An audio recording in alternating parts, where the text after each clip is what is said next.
My golden boy brother and his fiancée demanded my inheritance money for their wedding and house like I owed them, so I exposed their greedy scheme publicly fast. What's up, people? It feels weird posting here for the first time. Honestly, I never thought I'd be typing something like this out, but I don't even know what to do anymore. It's a family thing, and it's eating me up inside. I'm hoping you guys can give me a reality check. Okay, so I'm Mia. I'm 27, female, and I'm the oldest in my family. We're a middle-class bunch, nothing fancy, but we always had enough to get by. My parents, Anna and Robert, have run this cute little bakery for over 20 years. It's kind of a staple in our small town. Growing up, we weren't rich or anything, but we always had what we needed.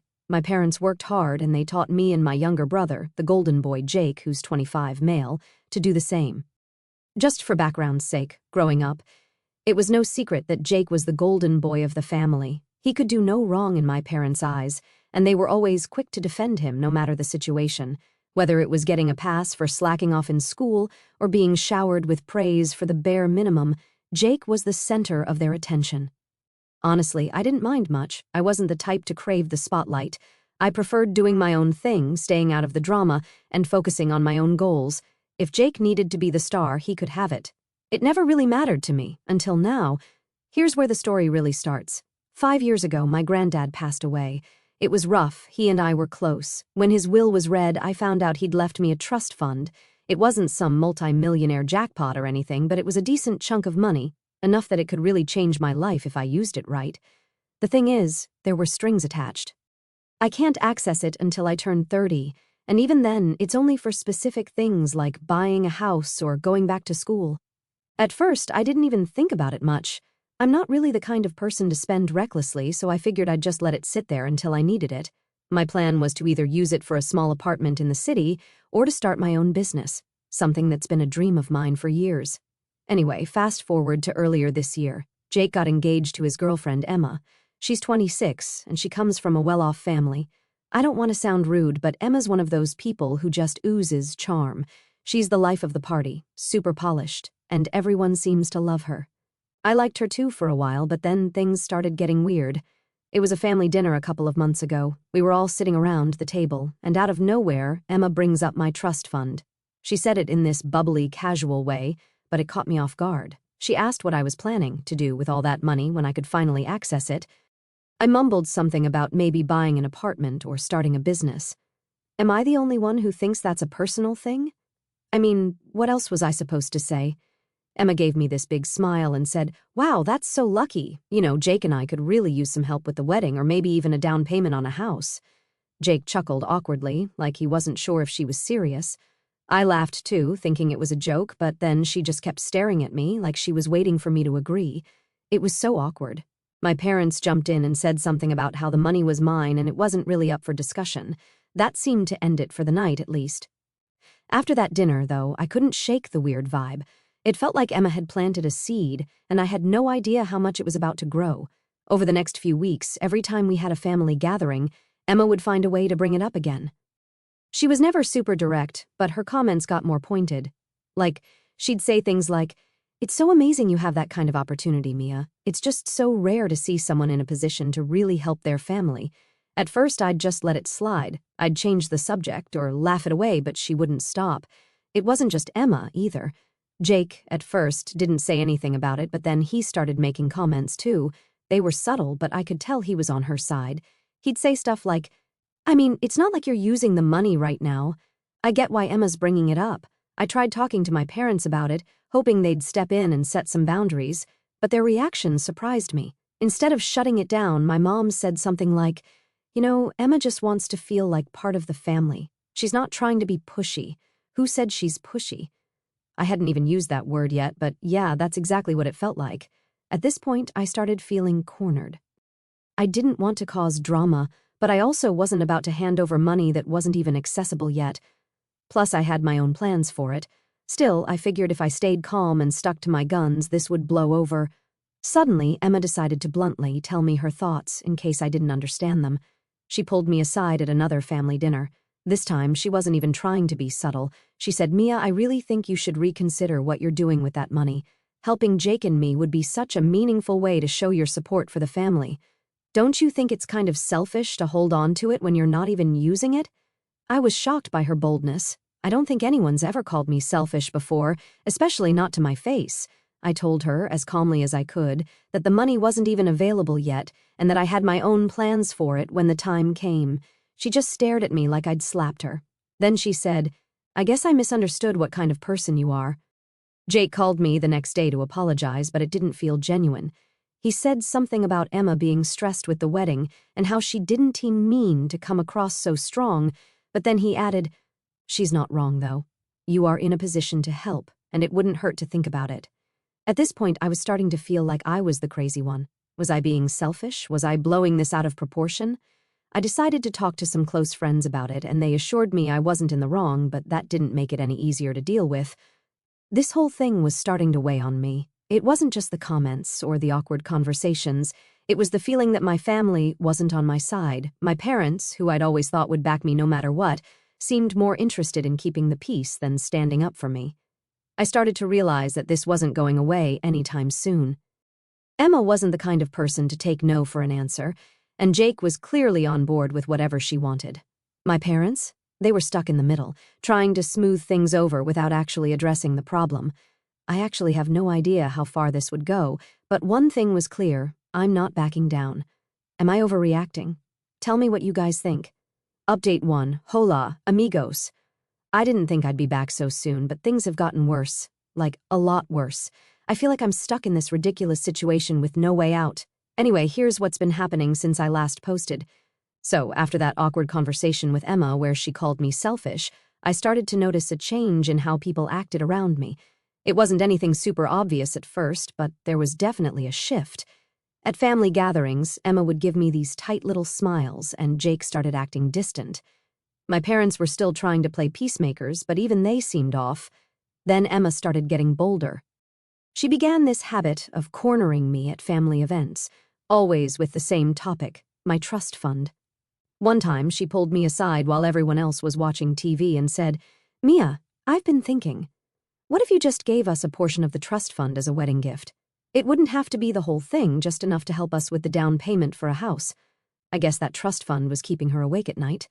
I couldn't believe what I was hearing. A wedding gift? Who asks for something like that?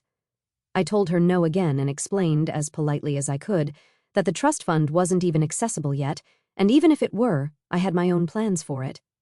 She gave me this look, like I just told her I hated puppies. "You know," she said, "I thought you cared about your family. Jake and I are starting our life together, and this could make such a big difference for us. It's not like you need the money right now." I was floored. The entitlement was unreal. I walked away without saying anything else, but the whole interaction left me feeling so drained. But it didn't stop there. Over the next few weeks, Emma started getting more creative. She began framing the whole thing as a way to bring the family closer together. At one point, she even suggested that my giving them the money would be an investment in the family's future. I couldn't help but laugh at how ridiculous that sounded. An investment? I was supposed to bankroll their life and expect what? Dividends? What made it worse was how Jake was slowly being pulled into her way of thinking. He wasn't outright demanding the money, not yet anyway, but he started saying stuff like, "Mia, you're in such a good position. You could really make a difference here." It felt like he was testing the waters, seeing how much he could push before I lost it. I tried bringing it up with my parents again, hoping they'd step in, but when I told them what Emma had been saying, their response shocked me. My mom said, "Emma just wants to feel like part of the family, and you know Jake has always had it a little harder than you financially." I couldn't believe what I was hearing. Harder than me? We grew up in the same house with the same parents and went to the same schools. The only difference was that I'd worked hard to save money and plan for my future, while Jake didn't. My dad chimed in with, "I'm not saying you should do it, Mia, but maybe just think about it. Sometimes keeping the peace is more important than being right. Keeping the peace? Is that seriously their priority here?" I started to realize that this wasn't just about Emma anymore. My parents were enabling her behavior, whether they realized it or not. The final blow came a few weeks later when Emma and Jake invited me out for lunch. I figured it was just a casual sibling catch-up, but as soon as I sat down, I knew I'd walked into a trap. After some small talk about their wedding plans, Emma leaned in and said, "Mia, we've been thinking, what if you gave us half of the trust fund? That way, you'd still have plenty left for your own plans, and we could start our life together without all this stress." Half? She actually said half. I told her as calmly as I could that the trust fund wasn't even mine to access yet, and that even if it were, I had no intention of giving away any of it. That's when Emma's tone shifted. She started talking about how I was hoarding money that could be used to help the whole family and how it wasn't fair for me to keep it all to myself. Jake jumped in, saying, "I see your point, Mia, but Emma's not wrong. This could really change things for us. You're in such a good position to help." It felt like they were ganging up on me, and I left the lunch feeling completely drained. A few days later, my parents called me over for what they called a family meeting. I walked in to find Jake and Emma already there, looking smug. My parents started talking about how they just wanted to resolve the tension and keep the family together. Then my dad said, "Mia, maybe it's time to consider giving them a portion of the trust. It doesn't have to be half, but something to show your support." I couldn't believe what I was hearing. My own parents were pressuring me to give up my inheritance just to keep Emma happy.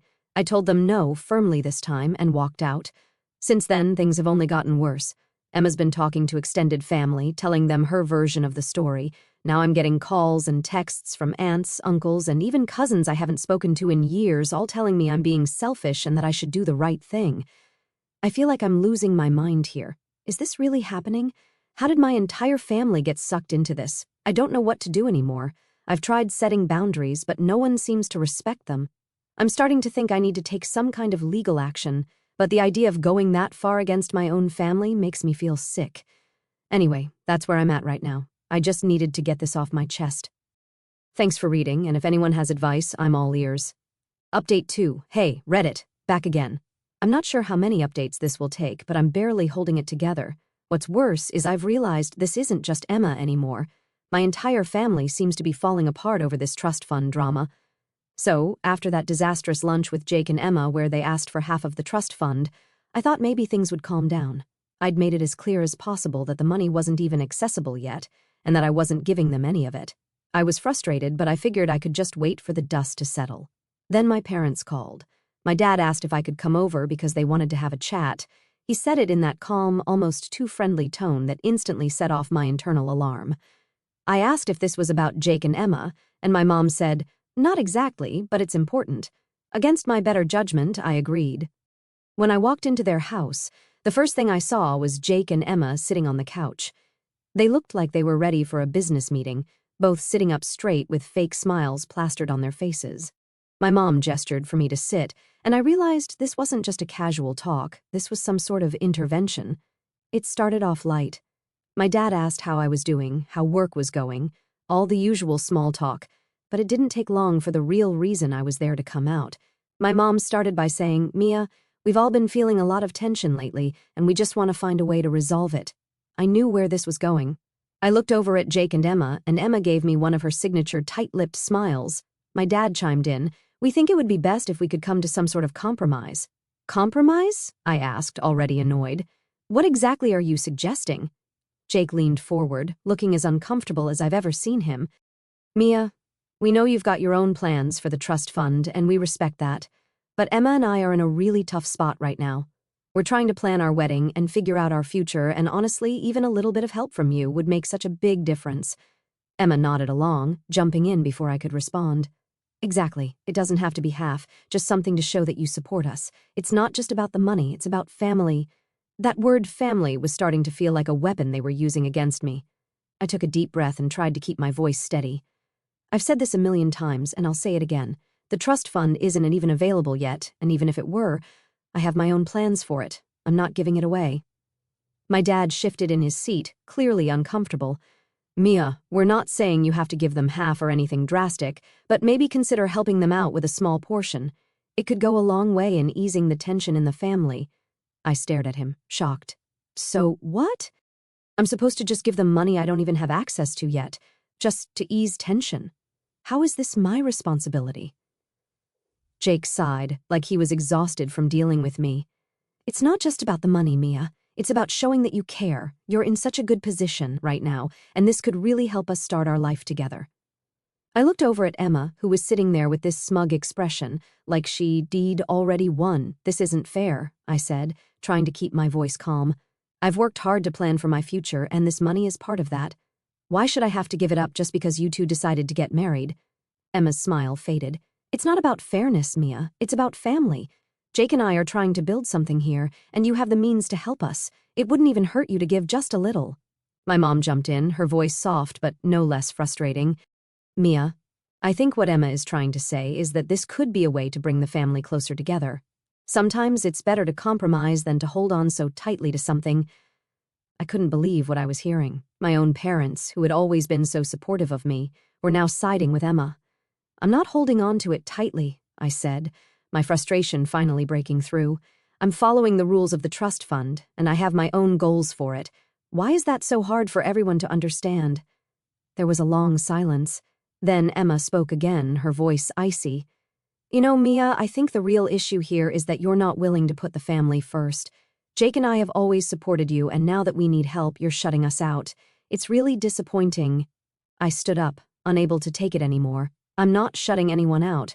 I'm just not giving you what you want, and that doesn't make me selfish or a bad sister. It's my money, my decision, and I'm done having this conversation." My dad tried to stop me as I headed for the door. "Mia, wait. Don't leave like this. We just want to find a solution that works for everyone." I turned back to look at them. "You mean a solution that works for Jake and Emma? Because that's all this meeting was about. If you can't see how unfair this is, then I don't know what else to say." And with that, I left. Since then, I've barely spoken to my parents. Jake and Emma have completely stopped talking to me, which honestly feels like a relief at this point. But the worst part is how isolated I feel. I always thought my family would have my back, no matter what. Now it feels like they've all turned against me. And for what? I'm not sure what my next step is. Part of me wants to just cut them all off, but another part of me is holding on to the hope that things can somehow go back to normal. For now, I'm trying to focus on myself and block out all the noise.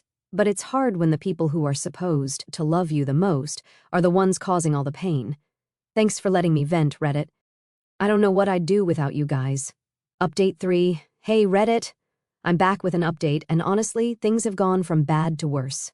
After weeks of being cornered, guilt-tripped, and painted as the villain, I finally decided to take a stand. It's not what I wanted, but I'm realizing that I can't just keep hoping this will blow over. So, after that last family meeting, I spent a few days trying to process everything. The phone calls, the texts, and the side eyes from family members were non-stop. It felt like every day someone new was chiming in, telling me I was selfish or that I needed to think about what's really important. No one seemed to care that this trust fund wasn't even accessible yet, or that it had clear restrictions. All they saw was a pot of money, and they wanted me to hand it over.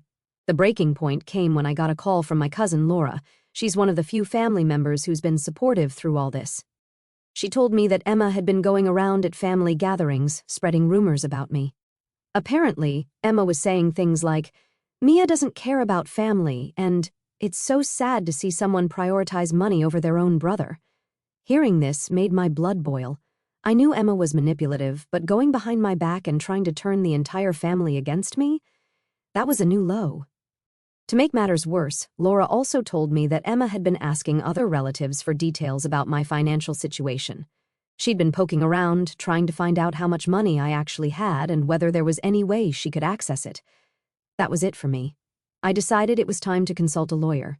I needed to know exactly what my rights were and how to protect myself, so I booked an appointment with a local attorney who specializes in estate law.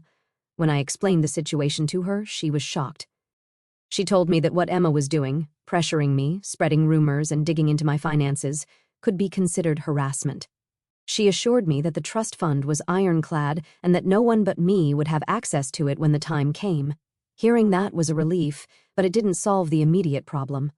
My lawyer advised me to start documenting everything: texts, emails, conversations, anything that could show a pattern of harassment or manipulation. She also suggested that I issue a cease and desist letter if things didn't calm down soon. I spent the next few days going through my phone and saving every message I could find. The texts from Emma, the guilt-tripping calls from Jake, even the passive-aggressive comments from my mom, all of it went into a folder. It felt weird, like I was building a case against my own family, but at this point, I didn't know what else to do. Meanwhile, Emma wasn't slowing down. She started posting vague updates on social media about selfish relatives and family drama. She didn't mention me by name, but it was obvious who she was talking about. Some of the comments were downright nasty, and I started getting messages from people I hadn't talked to in years, asking what was going on. It wasn't just online either. Emma started bringing her campaign into the real world. One of my CO workers pulled me aside at work one day and said, "Hey, just so you know, someone's been asking questions about you." They called HR, pretending to be a family member, and wanted to know your salary and financial situation. I was horrified. I had no proof it was Emma, but who else could it be? The timing and context were just too coincidental. That night, I called my lawyer again. I told her everything about the social media posts, the phone calls, and the attempt to snoop into my finances. She told me it was time to send a cease and desist letter. The letter was firm but professional. It outlined all the ways Emma's behavior was inappropriate and warned her to stop immediately. It also made it clear that any further harassment could result in legal action. I felt a little sick sending it, to be honest. I didn't want to escalate things, but Emma wasn't giving me a choice. Within days, Jake called me, furious. He said, "What the hell, Mia? You sent a legal letter to my fiancé? Do you know how embarrassing this is for us?" I tried to stay calm. "Jake, I had no choice. Emma has been harassing me for weeks, and I can't take it anymore. She's crossed so many lines." Jake didn't see it that way. He accused me of taking things too far and said I was overreacting. "She's just trying to make you see her side, Mia. This is about family, not money." I told him, "If it's really about family, then why is Emma going behind my back, spreading lies and trying to dig into my finances? That's not what family does." The call ended with Jake saying he needed time to cool off. Since then, things have been quieter, but the tension is still there. Emma stopped posting on social media, and I haven't heard from her directly, but my parents? They're furious with me for involving a lawyer. My mom said, "You didn't need to make this a legal matter, Mia. You could have just talked to us." I reminded her that I did talk to them multiple times, and they did nothing, but of course, that didn't change her mind. Right now, I'm focusing on protecting myself. I've got everything documented, and my lawyer is on standby in case Emma tries anything else. It's not the resolution I wanted, but at least I feel like I have some control again. I just wish my family could see how much this is hurting me. Thanks for reading, Reddit. I'll keep you updated if anything else happens. Update 4. Hola, guys. I'm back with another update, just like I promised you. Things unfolded in the least way I expected. Funny how sometimes life exposes people without you even trying. So, here goes. The cease and desist letter did what it was supposed to do, at first. Emma went quiet, and the vague, passive-aggressive posts on social media stopped. For a few days, it felt like things might actually calm down. But of course, it wasn't that simple. My parents and Jake made sure the tension didn't go away. It started with my mom calling me again, her voice sharp and exasperated. "Mia, do you have any idea how much damage that letter caused? Emma's humiliated, and now the whole family thinks we're falling apart." "Mom," I said, already exhausted, "Emma has been harassing me for weeks. She tried to turn everyone against me, dug into my financial situation, and wouldn't take no for an answer." "What else was I supposed to do?" Her response? "You could have handled it better. Sending legal letters to family? That's not how we solve problems." I hung up, realizing for the 100th time that my parents weren't going to see my side, no matter what Emma did. They seemed determined to blame me for escalating things. A few days later, everything blew up in a way none of us could have expected. Jake accidentally sent a group text meant only for Emma to a family chat that included me, our parents, and a couple of cousins. The messages? They exposed everything. In the first text, he wrote to Emma, "I found the messages you sent to your friends about Mia and the trust fund. Are you serious? You've been bragging about securing the bag this whole time?" Then came the screenshots he attached, messages Emma had sent to someone else, gloating about how she was banking on my parents to wear me down. One of the messages read, "Don't worry, Robert and Anna will push Mia into giving me the money. She's too soft to hold out forever." Another screenshot showed Emma mocking me, saying, "Mia's so focused on her little business dreams that she doesn't even realize how selfish she's being. This money should have been split between the family from the start." Jake's follow-up text to Emma hit even harder. "I can't believe you've been manipulating everyone, including me, just to get your hands on money that isn't yours. This stops now." When those messages and screenshots appeared in the family chat, the silence was deafening. Seconds later, Jake realized his mistake and sent, "Oh no, this wasn't supposed to go here. I'm so sorry, but it was too late." The group chat exploded. My mom was the first to respond, writing, "Emma, what is this? Is this true?"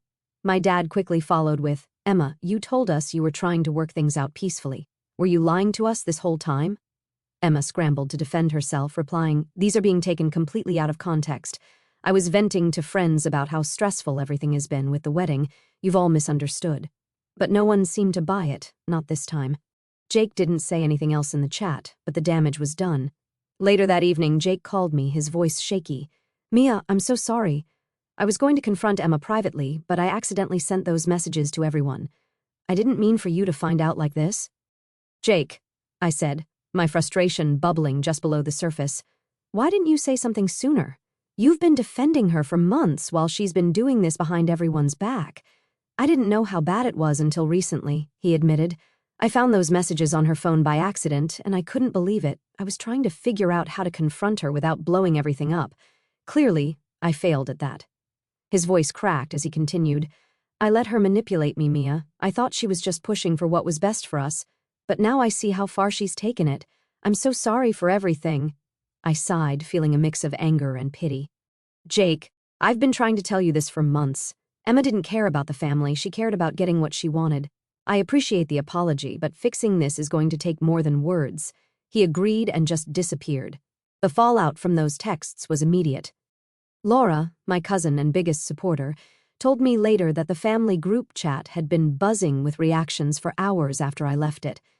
Many of the relatives who had been criticizing me started to change their tune, finally seeing Emma's true colors. But Emma wasn't done. In the days that followed, she tried to save face by calling family members individually and spinning new stories. She claimed the texts were jokes, or that I'd blown everything out of proportion. She said she'd only been acting out because of wedding stress. By then, though, most of the family wasn't buying it. The screenshots were too damning, and her excuses didn't hold water. Jake, meanwhile, stayed quiet for a while. When he finally called me again, his tone was different, more resigned. I've ended things with Emma, he said. I couldn't stay with someone who would treat my family like that. I can't believe I let it get this far.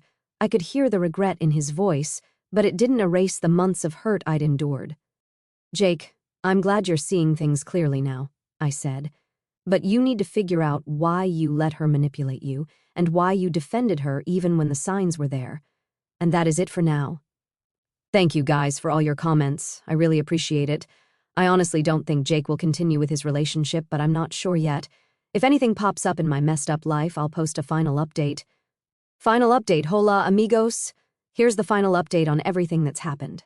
I never thought things would go this far, but I'm finally in a place where I can put this whole mess behind me. As for Emma, she didn't go quietly. Laura told me she'd overheard Emma complaining at a previous family event, saying, "This whole thing is Mia's fault. If she'd just done the right thing, none of this would have happened." I heard through the grapevine that Emma and her wedding plans were falling apart. The high-end venue she'd booked? Cancelled. The dream dress? Returned. She couldn't afford any of it because she'd been counting on me to fund her vision, and now that her plan had backfired, everything was unraveling. Eventually, Emma disappeared from social media entirely. She stopped showing up at family events and went quiet. It was a relief to have her out of my life, but it didn't erase the damage she'd done. My parents, shaken by everything, started reaching out to me more often. My dad admitted they'd mishandled the situation, and my mom, Emma's biggest defender through it all, finally apologized. "I'm sorry, Mia," she said. "I should have believed you sooner. It wasn't perfect, and it didn't fix everything overnight, but it was a start." Recently, I decided to reclaim my life. I cut off all contact with Emma and set firm boundaries with Jake and my parents. Jake, now separated from Emma, apologized sincerely and began therapy to work through his own issues. My parents also expressed regret, finally admitting they'd let the situation get out of hand. Rebuilding trust will take time, but we're moving in the right direction. This whole ordeal taught me the importance of setting boundaries, standing up for myself, and prioritizing my own happiness. For the first time in a long time, I feel at peace. My relationships are healing, my life is moving forward, and I'm ready to leave all of this behind. Thank you for sticking with me through this journey, Reddit. It's been a wild ride, but I'm finally free to focus on the future I've built for myself. Adios.